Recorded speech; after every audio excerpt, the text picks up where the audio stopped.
Namaskar friends and welcome to this press briefing by the Health Ministry. To brief us more on the latest issues concerning the COVID, we have with us Dr. V.K. Paulji from Niti Aayog, DG ICMR Dr. Balram Bhargavji, Joint Secretary Ministry of Health Shri Lava Agarwalji. My welcome to all. First there will be a presentation by Shri Lava Agarwal followed by remarks by Dr. Bhargav. Then Dr. Paul will give his concluding remarks. Then we will take a few questions. I request everybody to keep their questions short so that more and more questions can be accommodated. Thank you.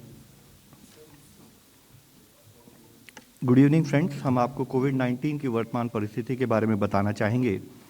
अगर हम global scenario को देखें तो पिछले कुछ दिनों से एक बहुत हाई सर्ज ग्लोबली केसेस में नोट किया जा रहा है और दुनिया में अब तक जो रिपोर्टेड एक्टिव केसेस हैं उनकी संख्या करीब 3.39 करोड़ केसेस है। एवरेज डेली केसेस जो दुनिया में रिपोर्ट किए जा रहे हैं वह करीब 17.62 लाख केसेस प्रति रोज के औसत से रिपोर्ट हो रहे हैं। यहाँ कुछ एरियाज ऑफ कंसर्न हम आपके सामने बताना चाहेंगे कि जहाँ इससे पहले दुनिया की सर्ज के बारे में देखा गया तो जहाँ एक स्थाई पर 23 अप्रैल को डेली एवरेज केसेस 9 लाख के करीब दुनिया में रिपोर्ट हुए थे, तो पिछले 24 घंटे में यह संख्या बढ़कर 25,26,837 केसेस हुई है। और अगर हम 30 दिसंबर का डेटा देखें जो कि इससे 4 दिन पुराना डेटा है, तो on an average 19.49 lakh cases दुनिया में रिपोर्ट हुए हैं। हमें यह लगता है कि जो 25 लाख का जो सर्ज दिखा रहा है वह बहुशः बहुत चांसेस हैं कि जो कुछ देशों में डेटा थोड़ा लेट रिपोर्ट हुआ है न्यू ईयर और फेस्टिविटीज़ की वजह से, शायद उसकी वजह से यह एक ग्रोथ नोट की गई है। लेकिन अगर हम 30 दिसंबर का डेटा देखें तो लगता है कि पूरी दुनिया में ओवरऑल एक हाई सर्ज नोट किया जा रहा है। और 4 जनवरी के डेटा को फर्दर एनालाइज करें तो पाते हैं कि 65% के करीब केसेस 5 देशों में रिपोर्ट हुए हैं, जिसमें United states, United kingdom, France, Italy और स्पेन है। ना कि कुछ ही देशों में एक सर्ज नोट किया जा रहा है। हमने देखा है कि पूरी दुनिया में अक्रॉस ऑल कॉन्टिनेंट्स एक वाइड स्प्रेड सर्ज नोट किया जा रहा है। जैसे कि यूरोप के करीब 12 देश अगर आप देखें तो देखते हैं कि जहां 28 दिसंबर में जितने वीक में केसेस आए और 4 जनवरी में जितने केसेस आए उसमें दुगना एक हफ्ते में वहां पर केसेस हुए हैं। इसी तरह से ऑस्ट्रेलिया में केसेस की संख्या में वीक ऑन वीक बेसिस पर 3.57 टाइम्स वृद्धि हुई है। साउथ अमेरिका में 6 ऐसे देश हैं जहां पर कि दुगना से अधिक केसेस आए हैं। इसी तरह से एशिया में अगर देखें तो फिलीपींस में तो अगर जो 28 दिसंबर वाला सप्ताह था वहां पर करीब 1,392 केसेस आए थे, वह अगले हफ्ते बढ़कर 22,008 केसेस यानी कि 15.8 टाइम्स केसेस में वृद्धि नोट की गई है। इसी तरह से नॉर्थ अमेरिका में भी देखें तो हम पाते हैं कि ओवरऑल दुगना से अधिक cases week on week basis पर वहां पर नोट किए गए हैं। अफ्रीका में भी केसेस में कुछ देशों में वृद्धि नोट की जा रही है। यह विषय हम आप सब लोगों के सामने इसलिए लाना चाहते हैं कि लगता है कि ओमिक्रॉन के जो एक्सपेंशन है वर्ल्ड वाइड उसकी वजह से केसेस में, बिकॉज ये हाईली ट्रांसमिसिबल है, एक केसेस में काफ़ी अधिक संख्या में वृद्धि नोट की जा रही है। इसी के साथ ही अगर हम फर्दर एनालाइज करें कि देश में हमारी आज क्या परिस्थिति है, तो आज देश में 2,14,000 केसेस एक्टिव केसेस की दृष्टि में आते हैं और एवरेज डेली केसेस पिछले एक हफ्ते में देखें तो करीब 29,925 केसेस रिपोर्ट हो रहे हैं और केस पॉजिटिविटी करीब 2.6% पिछले एक हफ्ते में नोट की गई हैं।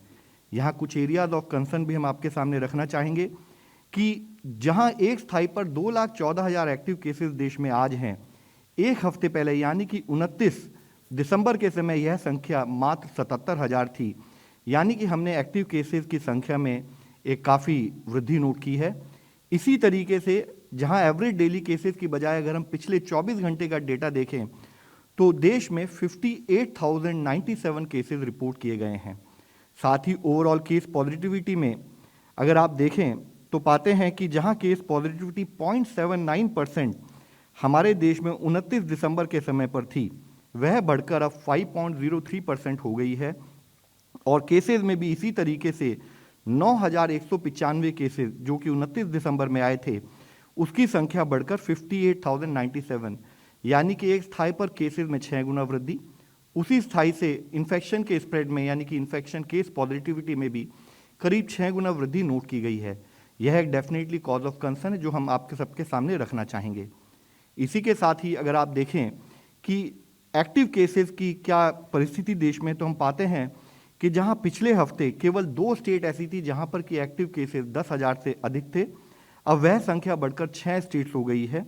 और 2 स्टेट्स ऐसी हैं जहां पर कि 5,000 से 10,000 एक्टिव केसेस हैं, और अभी भी 28 स्टेट्स ऐसी हैं जहां पर कि 5,000 से कम संख्या में एक्टिव केसेस पाए जा रहे हैं।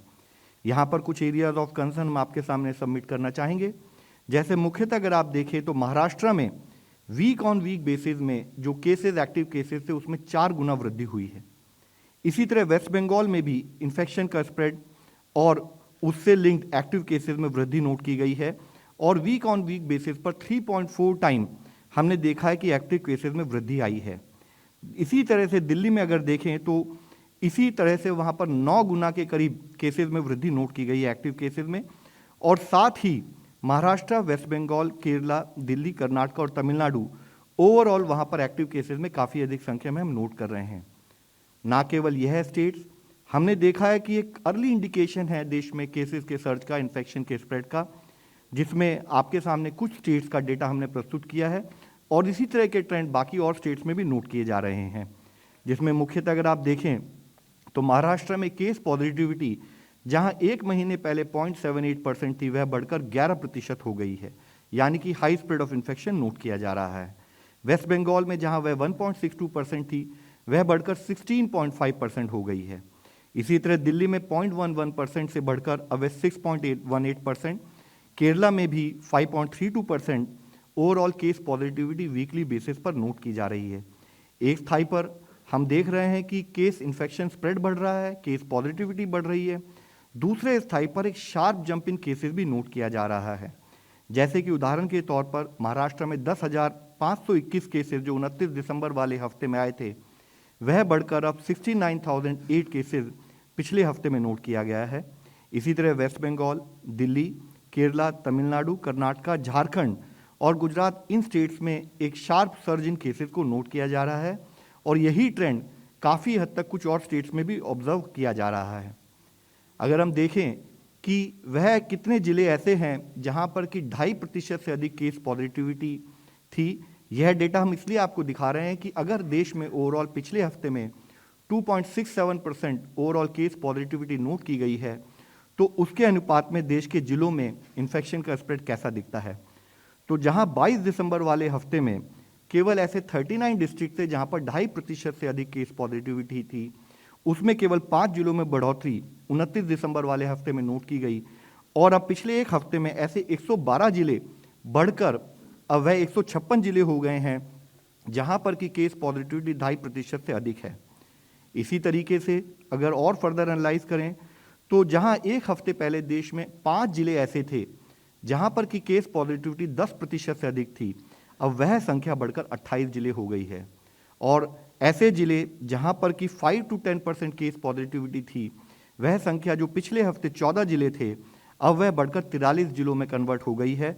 और साथ ही across the country different states हम देख रहे हैं कि कुछ जिलों में यह ओवरऑल केस पॉजिटिविटी का इंक्रीज दिखाई देता है।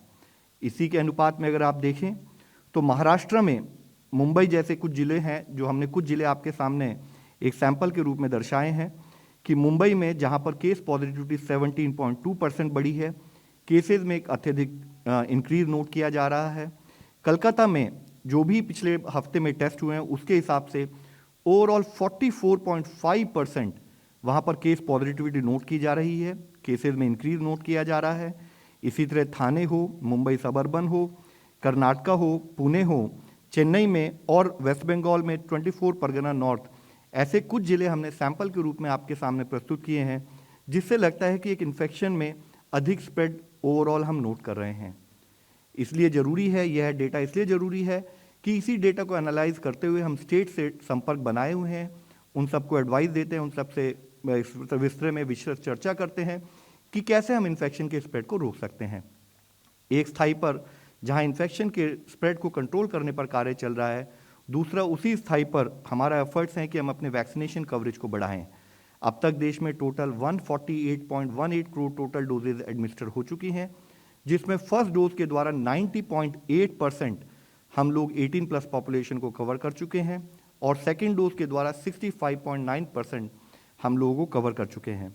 आप सबको अवगत है कि 3 जनवरी से ही हमने प्रिकॉशन डोज के रूप में जो चिल्ड्रन के रूप में चिल्ड्रन के लिए एडोलसेंट एज के लिए 15 से 18 के लिए जो वैक्सीनेशन शुरू की थी, उसमें वह संख्या 2 दिनों के अंदर ही बढ़कर अब 1.06 करोड़ हो चुकी है और जिसमें 14.3% लोगों को अब तक हम कवर कर चुके हैं।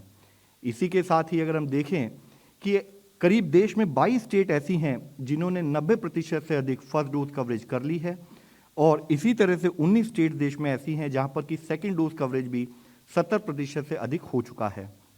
साथ ही वैक्सीनेशन फॉर चिल्ड्रन जो कि 15 से 18 साल का है, जिसको 3 जनवरी से शुरू किया गया है, उसमें आप सबको अवगत है कि हम लोगों ने अब तक 1 करोड़ को क्रॉस किया है। हमारी जो एलिजिबल पॉपुलेशन है, जो कि रजिस्ट्रार जनरल ऑफ इंडिया के एस्टिमेट से है, करीब 7.4 करोड़ ऐसे बच्चे हैं जो कि 15 से 18 की एज ग्रुप में हैं, उनको कवर किए जाने का कार्य विस्तृत रूप से चल रहा है। इसमें एक मुख्य विषय हम आपके द्वारा सबकी दृष्टि में लाना चाहेंगे कि चिल्ड्रन के लिए वैक्सीनेशन जो अप्रूव्ड हुई है वह कोवैक्सीन ही है और उसी को लगाया जाए, उस पर कोई डाउट ना रहे। साथ ही हमने इसको प्रोसेस को स्मूदन करने के लिए चाहे सेल्फ रजिस्ट्रेशन हो, वॉक इन रजिस्ट्रेशन हो या स्टूडेंट फोटो आईडी कार्ड है, उसको अलाउ किया है। इसी के साथ ही प्रिकॉशन डोज के रूप में health care workers, frontline workers और 60+ जो पॉपुलेशन है विद कोमॉर्बिडिटी, उसको 10 जनवरी से शुरू किया जाएगा और इसके द्वारा इसको रजिस्टर करने के लिए भी online and on site mode में हम कोविन अकाउंट बनाकर उसको रजिस्टर कर सकते हैं। इन लोगों को गाइडेंस के रूप में जो लोग हैं जिनके प्रिकॉशन डोज ड्यू है, उनको कोविन सिस्टम के द्वारा SMS भी दिया जाएगा और सब्सिक्वेंट टू दैट उन लोगों को एक सर्टिफिकेट भी कोविन सॉफ्टवेयर के द्वारा दिया जाएगा। ग्लोबल अगर हम मैपिंग ओमिक्रॉन वेरिएंट की आप सबके सामने सबमिट करें तो हम देखते हैं कि अब 139 कंट्रीज ऐसी हैं जहां पर कि ओमिक्रॉन के केसेस पाए जा रहे हैं। करीब 4,70,462 ऐसे ओमिक्रॉन के केसेस पाए गए हैं।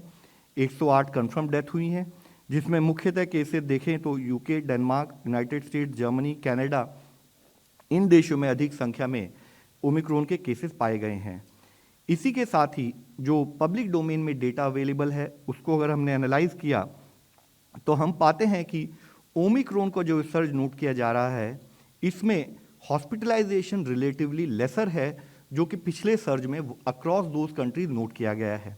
जैसे उदाहरण के तौर पर देखें तो जहां एक स्थाई पर यूनाइटेड स्टेट्स में इन अर्लियर सर्ज 2,50,000 के करीब केसेस आते थे और उस समय पर जो अवेलेबल डेटा पब्लिक डोमेन में है उसके हिसाब से 1,33,000 लोगों को हॉस्पिटलाइज किया गया, तो अब जहां दूसरे स्थाई पर वहां पर पीक के रूप में 3,94,000 केसेस आ रहे हैं, तो मात्र 90,000 केसेस को ही हॉस्पिटलाइजेशन की आवश्यकता हुई।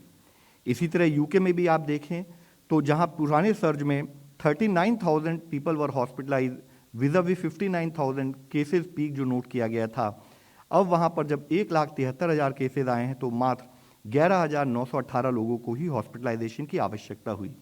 फ्रांस में भी इसी तरह से और डेनमार्क में भी यह एक डेटा हमारे सामने आता है, लेकिन हमारे देश में क्या परिस्थिति होगी उसको विद डेटा फर्दर एनालाइज करने की जरूरत है। जिस तरह से ओमिक्रॉन देश में फैल रहा है और प्रोग्रेसिवली हम देख रहे हैं, तो उसके बेसिस पर क्या ट्रेंड हमारी जीनोटाइप में इसका क्या बिहेवियर होगा, उसको फर्दर एनालाइज करके उसके हिसाब से कार्य करने की अभी भी आवश्यकता है। देश में ओवरऑल 2,135 केस 24 स्टेट्स में नोट किए गए हैं, जिसमें 828 केसेस रिकवर हो चुके हैं और 1,306 केसेस एक्टिव केसेस की दृष्टि में आते हैं। हम स्टेट से रेगुलर संपर्क बनाए हुए हैं। इस समय जो ये सर्ज नोट किया जा रहा है, इसमें हमारी ongoing strategy of test, track, treat, vaccination and Covid appropriate behaviour अभी भी प्रभावी है। मुख्यतः इस ओवरऑल स्ट्रैटेजी पर कार्य करते हुए हमने स्टेट से स्पेसिफिकली रिक्वेस्ट की है कि सर्वेलेंस पर फोकस बढ़ाया जाए, कंटेनमेंट पर फोकस बढ़ाया जाए। यह इसलिए जरूरी है कि जिसके द्वारा हम इन्फेक्शन के स्प्रेड को कंट्रोल कर सकते हैं। दूसरा कार्य यह करना है कि अगर अधिक संख्या में होम केसेस माइल्ड और एसिम्प्टोमेटिक होते हैं तो उनको होम आइसोलेशन की जो हमारी एक प्रोसेस थी फर्दर स्ट्रेंथन करने की आवश्यकता है। और साथ ही वह केसेस जिनको इंफ्रास्ट्रक्चर बढ़ाते हुए, हॉस्पिटल इंफ्रास्ट्रक्चर बढ़ाते हुए जिनको की हॉस्पिटलाइजेशन की ज़रूरत है, हम उस पर भी कार्य करें और अपने इंफ्रास्ट्रक्चर को ऑगमेंट करते रहें। मुख्यतः स्टेट से रिक्वेस्ट की गई है कि आइसोलेशन फैसिलिटीज़ को बढ़ाया जाए, ज़रूरत हो सके तो हॉस्पिटल से लिंक करते हुए हॉस्टल्स या होटल्स को लिंक किया जाए, ताकि अधिक संख्या में अगर लोगों को एडमिशन की आवश्यकता हो तो जिला लेवल पर उसको मॉनिटर किया जा सके। हमने उनसे कहा है कि कोविड डेडिकेटेड हेल्थ इंफ्रास्ट्रक्चर को बढ़ाएं, ज़रूरत पड़े तो प्राइवेट सेक्टर का भी इसमें सहयोग लें। साथ ही आवश्यकता अनुसार मेकशिफ्ट हॉस्पिटल भी बनाए जाएं ताकि बेड अवेलेबिलिटी बढ़ सके। इसके साथ ही जैसे आप सबको अवगत है, इससे पहले भी इस मंच पर हमने बात की है कि रूरल और पीडियाट्रिक इंफ्रास्ट्रक्चर को भी फील्ड स्थाई पर बढ़ाने की आवश्यकता है। पिछले कुछ समय में हमने कोविड इमरजेंसी पैकेज के द्वारा 23,000 करोड़ रुपए सैंक्शन करते हुए स्टेट में इंफ्रास्ट्रक्चर अपग्रेडेशन का सपोर्ट दिया है। उसके तहत चाहे पीएसए प्लांट्स बने हों, वेंटिलेटर बने हों और आईसीयू बेड्स बने हैं, उनका ऑपरेशनल स्टेटस चेक किया जाए। यह भी हमने स्टेट से रिक्वेस्ट की है। बफर स्टॉक ऑफ ड्रग्स को मेंटेन किया जाए। साथ ही हमारे हेल्थ केयर वर्कर जो हमारी एक बहुत ही क्रूशियल रिसोर्स हैं, उनकी कैपेसिटी बिल्डिंग की जाए, उसके बारे में हमने उनको बताया है। यहाँ हम आप लोगों की दृष्टि में लाना चाहेंगे, जिस तरह से पिछली बार centre of excellence AIIMS Delhi के द्वारा हमने देश के हॉस्पिटल्स की ट्रेनिंग की थी ऑन कोविड मैनेजमेंट प्रोटोकॉल, आज वह कार्य शुरू हुआ है और उसकी एक series of webinars, series of training workshops देश में फिर से शुरू कर दी गई हैं। इसी के साथ ही कंटेनमेंट एक्टिविटीज़ पर कार्य करने की आवश्यकता है। जहां इन्फेक्शन का स्प्रेड ज़्यादा दिखाई दे वहां रेस्ट्रिक्शन लगाने की आवश्यकता के बारे में बताया गया है। सर्वेलेंस टीम्स के द्वारा कॉन्टैक्ट ट्रेसिंग और कंटेनमेंट पर कार्य हो। मुख्यतः क्योंकि काफ़ी केसेस अगर माइल्ड हैं तो कैसे पब्लिक में अवेयरनेस लाई जाए कि अगर वह केसेस पॉजिटिव होते हैं तो उनको होम आइसोलेशन में किस तरीके से रहना है, और साथ ही उनके सपोर्ट के लिए टेली कंसल्टेशन द्वारा हम उनको टेक्निकल गाइडेंस प्रोवाइड कर सकें। और इसके साथ ही चाहे डिस्ट्रिक्ट लेवल हो और बड़े जिले हों या अर्बन एरियाज हों तो वहाँ पर सब डिस्ट्रिक्ट लेवल या वार्ड लेवल पर कंट्रोल रूम बनाएं, जिसकी एक पब्लिसिटी फील्ड पे की जाए, जिसके द्वारा पब्लिक जो कि होम आइसोलेशन में हो उनको रिक्वायर्ड टेक्निकल गाइडेंस दी जा चुके। इसके साथ ही इसी के संदर्भ में ध्यान रखते हुए जो हमारी पुरानी होम आइसोलेशन गाइडलाइंस हैं उनको आज रिवाइज किया गया है और उनको हमने अपने मिनिस्ट्री ऑफ हेल्थ के पोर्टल पर भी डाल दिया गया है, जिसको स्टेट से भी साझा किया गया है। इसमें हमने मुख्यतः बताया है कि माइल्ड और एसिम्प्टोमेटिक केसेस मेडिकल ऑफिसर, जो ट्रीटिंग मेडिकल ऑफिसर है, उसकी सलाह के अनुसार अगर उनके घर में रिक्वायर्ड फैसिलिटी हो कि जिसमें वो खुद सेल्फ आइसोलेट हो सकें और उनके फैमिली कॉन्टैक्ट से उनको क्वारंटाइन किया जा सके, तब उन केसेस में होम आइसोलेशन अलाउ किया जा सकता है। साथ ही हमने कहा है कि उन केसेस में जहां होम आइसोलेशन अलाउ किया जाए वहां पर एक केयर गिवर उस पेशेंट के सपोर्ट के लिए हो, और मुख्यतः वह केयर गिवर वह हो जिसने कि अपना कोविड का वैक्सीनेशन करा चुका हो। इसके साथ ही हमने यह भी उस गाइडलाइन में अवगत किया है कि कम्युनिकेशन बना रहे केयर गिवर और मेडिकल ऑफिसर के रूप में, ताकि जस्ट इन केस कि अगर पेशेंट को कोई भी टेक्निकल गाइडेंस की ज़रूरत हो तो वह गाइडेंस उसको मेडिकल ऑफिसर के द्वारा या टेलीमेडिसिन के द्वारा मिल सके। हमारी यह गाइडलाइन जो हमने आप सबको दिखाया है इस पर्टिकुलर लिंक पर अवेलेबल है। हम चाहेंगे आपके द्वारा इसका वाइडर डिसेमिनेशन हो और पब्लिक के लेवल पर, सिटीजन के लेवल पर इसके बारे में रिक्वायर्ड अवेयरनेस हो। इसके साथ ही इन्हीं गाइडलाइंस में यह भी बताया गया है कि वह लोग जो या तो 60 वर्ष से अधिक हो या जिनको कोई कोमॉर्बिड कंडीशन हो जैसे कि हाइपरटेंशन या डायबिटीज एक्सेट्रा, उनको होम आइसोलेशन केवल जो ट्रीटिंग मेडिकल ऑफिसर है उसके इवैल्यूएशन के बाद ही अलाउ किया जाए। इसके साथ ही कुछ ऐसे लोग जिनका कि इम्यूनिटी कॉम्प्रोमाइज़ हो सकती है, जैसे कि HIV patient, transplant recipients, cancer therapy यानी कि क्रिटिकल इलनेस जिनको हो, उनको हमने कहा है कि मुख्यतः वह लोग रिकमेंडेड नहीं है होम आइसोलेशन के लिए, और उनको तभी अलाउ किया जाए जबकि ट्रीटिंग मेडिकल ऑफिसर ने उसको एनालाइज करके एग्री किया हो। पेशेंट्स के लिए कुछ इंस्ट्रक्शंस जारी की गई हैं। हम आपके द्वारा सबको यह बताना चाहेंगे कि पेशेंट मुख्यतः वेल वेंटिलेटेड रूम में रहे, ट्रिपल लेयर मास्क का इस्तेमाल करे, 8 घंटे के यूज़ के बाद मास्क को डिस्कार्ड करके नए मास्क का इस्तेमाल हो, और जब मास्क डिस्कार्ड किया जाए तो उसको पीसेज में कट किया जाए, एक पेपर बैग में रखा जाए 72 घंटे तक, उसके बाद ही उसको डिस्पोज ऑफ किया जाए। इसके साथ ही हमने कहा है कि केयर गिवर और पेशेंट जब भी आपस में इंटरेक्शन हो तो preferably based on availability N95 mask का इस्तेमाल किया जाए। पेशेंट रिक्वायर्ड रेस्ट ले, हाइड्रेशन मेंटेन करे, रेस्पिरेटरी हाइजीन को फॉलोअप करे, हैंड हाइजीन को फॉलो करे, और पेशेंट से संबंधित जो पर्सनल आइटम्स हों इंक्लूडिंग यूटेंसिल जिसमें कि उनको खाना दिया जाए वह फैमिली के दूसरे मेंबर से शेयर ना की जाए। साथ ही जो डोर नोब्स या ऐसी चीज़ें हैं जो कि फ्रिक्वेंटली टच सर्फेसेज हैं उनको सोप, डिटर्जेंट और पानी से समय समय पर साफ करते रहना चाहिए। हमने पेशेंट से मुख्यतः एडवाइस की है कि वो अपना टेम्परेचर मॉनिटर करेंगे, blood oxygen saturation level monitor करेंगे, और कोई भी डिटीरियोरेशन दिखाई देता है तो कंट्रोल रूम के द्वारा या सर्विलेंस रूम के द्वारा या अपने ट्रीटिंग मेडिकल ऑफिसर के द्वारा रिक्वायर्ड गाइडेंस लेंगे। इसके साथ ही ट्रीटमेंट से संबंधित यह विषय बहुत मुख्य है और हम आपके द्वारा चाहेंगे कि कम्युनिटी लेवल पर इसका एक जरूरी रूप से प्रचार किया जाए, जिसमें मुख्यतः अगर उनको पेशेंट को कोई कोमॉर्बिडिटी या कोई और कंटिन्यूड इलनेस हो तो वह उसकी दवाई कंटिन्यू रखें, अपने मेडिकल ऑफिसर से सलाह लें। हमने उनको बताया कि टेली कंसल्टेशन के द्वारा, जो कि चाहे डिस्ट्रिक्ट और स्टेट एडमिनिस्ट्रेशन का इंडिपेंडेंट पोर्टल हो या गवर्नमेंट ऑफ इंडिया के द्वारा प्रोवाइड किया हुआ ई-संजीवनी पोर्टल हो, उसके द्वारा डॉक्टर से संपर्क बनाए रखें। कोई भी सिम्टम्स हो जैसे कि फीवर, रनिंग नोज या कफ, तो उसके लिए सिम्टम्स के बेसिस पर जो ट्रीटमेंट लेना हो वह लिया जाए। Warm water gargles, steam inhalation का प्रयोग किया जाए, और अगर पैरासीटामोल 4 बार दिन में लेने के बावजूद भी फीवर कंट्रोल नहीं हो रहा है तो वह ट्रीटिंग मेडिकल डॉक्टर से संपर्क करें। यहाँ ये 4 पॉइंट नंबर 6, 7, 8 और 9 हम मुख्यतः आप लोगों के सामने सबमिट करना चाहेंगे।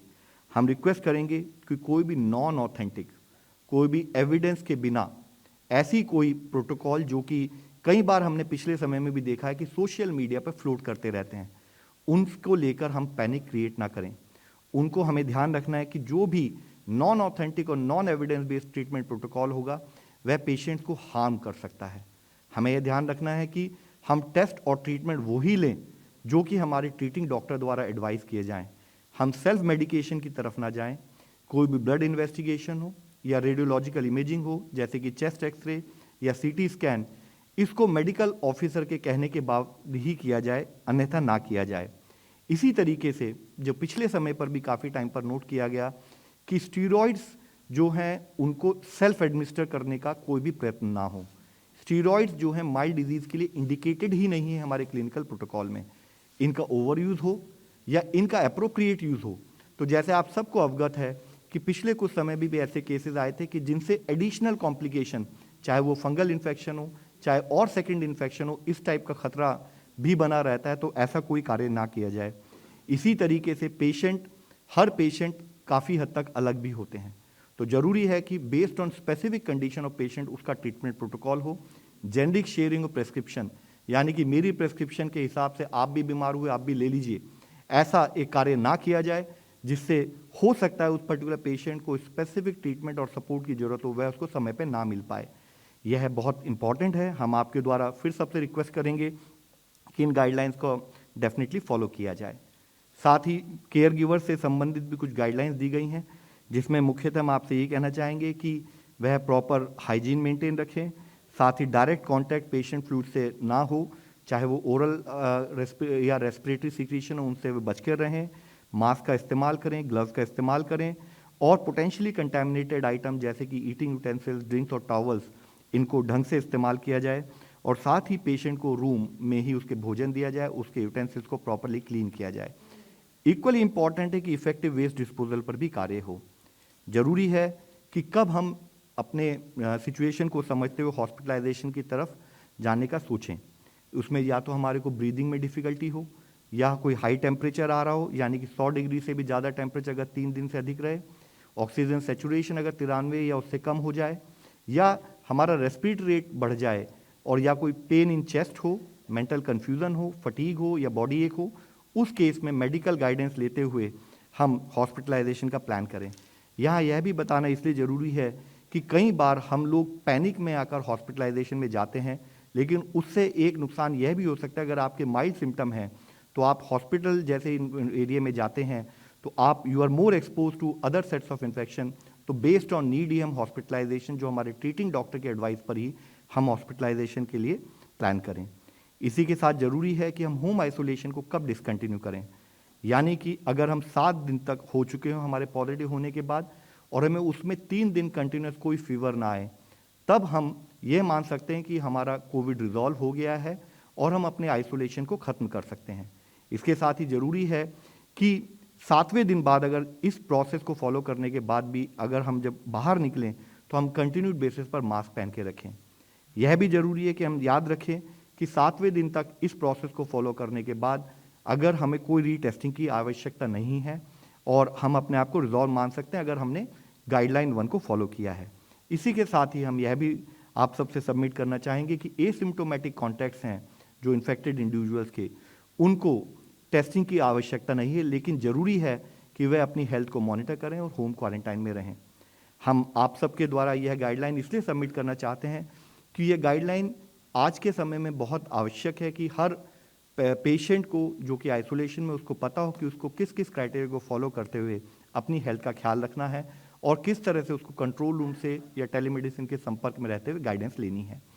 आज हम आपसे फिर यही सबमिट करना चाहेंगे, जिस तरह से केसेस में सर्ज दुनिया में और जिस तरह से केसेस में सर्ज देश में नोट किया जा रहा है, उसमें इन्फेक्शन प्रिवेंशन में हर नागरिक का सहयोग बहुत आवश्यक है। आज जरूरी है कि हमारे सारे एफर्ट्स ऐसे हो कि हम स्प्रेड ऑफ इन्फेक्शन को रोकें। कोविड अनुरूप व्यवहार के बारे में कंटिन्यूस बेसिस पर इस मंच पर बात हुई है।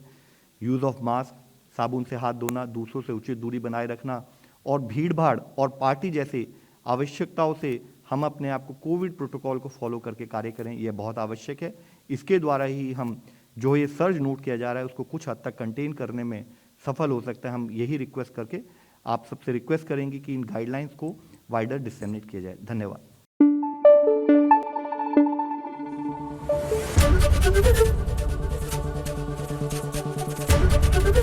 एबीपी न्यूज आपको रखे आगे।